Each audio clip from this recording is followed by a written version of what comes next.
El día de hoy, junto con mis compañeros Camila Novoa, Daniel Ortega y quien les habla, Heidi González, abordaremos el tema de la inflación, comparando dos grandes países, Colombia versus Perú.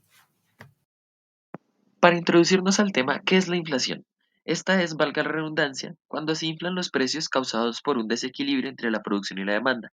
Los precios suben a razón de obtener un bien y un servicio y cuando el dinero pierde el valor para adquirirlos. En Colombia este valor lo determina el Departamento Administrativo Nacional de Estadística en sus siglas el DANE y en Perú es realizado por el Banco Central de la Reserva.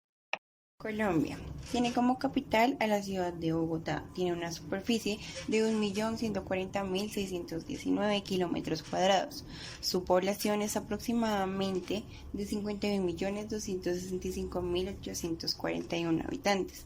Su moneda es el peso colombiano. Sus principales actividades económicas son la minería, la agricultura.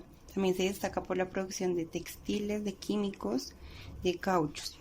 Predomina la banca, la tercerización de procesos, el turismo y el entretenimiento. Lo que más exporta son los combustibles minerales y el café. Y lo que más importa son los reactores nucleares, las calderas y las maquinarias y los electrodomésticos. Perú tiene como capital la ciudad de Lima. Tiene una superficie de 1.285.220 kilómetros cuadrados.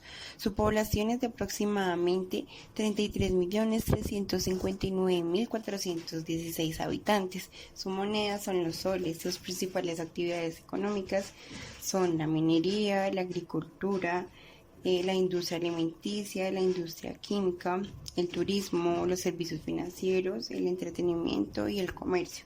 Lo que más exporta son los productos minerales y los metales preciosos, y lo que más importa son las máquinas y los productos químicos.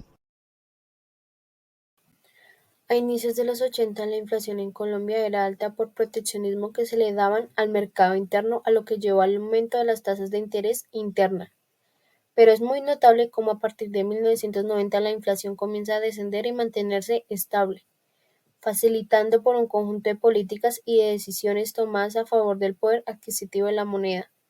Sin embargo, es importante tener las variables como el empleo, la educación y la salud, ya que en muchas ocasiones son estas mismas que afectan el comportamiento de la economía. La crisis económica iniciada a finales de 1987, con una alta inflación aproximadamente de 7.481,66%, la más alta en la historia de Perú. El país no solo pasaba por el periodo de inflación más intenso, sino que tuvo que enfrentar enormes índices de desempleo, distorsiones en los precios relativos, disminución entre las intermediaciones financieras. La crisis macroeconómica afectó principalmente a la población más pobre, representada por cerca de un 43% de la población. En 1992 se presentó un golpe de Estado por el presidente Fujimori, cerró el Congreso de la República y mandó a las Fuerzas Armadas a las calles. Entonces, empezando el siglo XXI, el Banco de la República empezó a implementar metas anuales de inflación como para tener un tipo de control sobre el nivel de los precios en el país. Estas metas se empezaron a aplicar desde el 2002. Entonces, como vemos en la gráfica, el primer pico más alto fue en 2001, que fue disminuyendo constantemente hasta 2006. Ahí se vio la aplicación de las metas. Una de ellas, por ejemplo, fue la reajustación de las tarifas de los servicios públicos y los combustibles. El segundo pico más alto en este periodo fue en 2008 y ahí fue donde se hizo evidente la crisis financiera internacional por la que estaba pasando el país. Y al final de este periodo, la crisis mundial favoreció la desinflación ya que debilitó la demanda por petróleo y otros productos. En Perú, el Banco Central también empezó a ejecutar políticas monetarias para las metas de inflación y estas también se empezaron a aplicar desde el 2002. Entonces, como vemos en la gráfica, el pico más alto que se ve es en el 2004 debido a las evoluciones de los precios de los combustibles y de los productos agrícolas.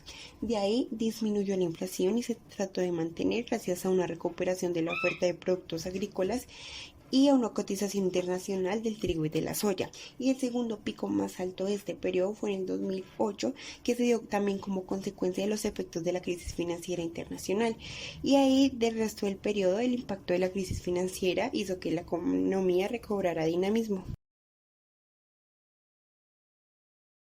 En el periodo comprendido del 2011 al 2021, en Colombia se puede evidenciar una inflación moderada con un único valor un poco más alto de lo normal.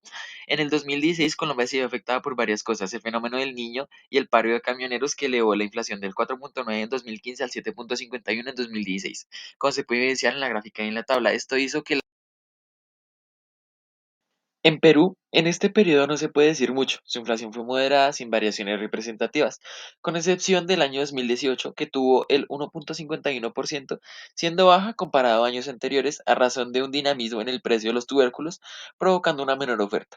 Y en el año 2021, que la inflación fue del 4.27%, mayor que en el año 22, que fue del 2%. Esta elevación de la inflación se da a razón del alza de los precios de los alimentos, bebidas, arriendos y transporte. A inicios de la década de los 90, Perú y Colombia llevaban rumos diferentes en su economía. Mientras Colombia mantenía una inflación galopante que, si bien era alta, no se comparaba en lo absoluto con la situación económica en la que se encontraba Perú, pues nada más en 1990 logró alcanzar el nivel máximo de inflación mensual equivalente, manteniéndose en continuo aumento durante el año.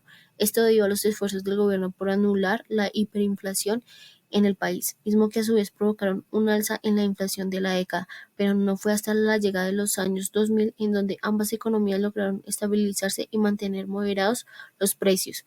Hablando de los últimos 20, ambas, por temas de administración, lograron tener datos moderados y similares en cuanto a la inflación. También, ambos países, luego de la situación sanitaria del COVID-19, lograron igualar su economía.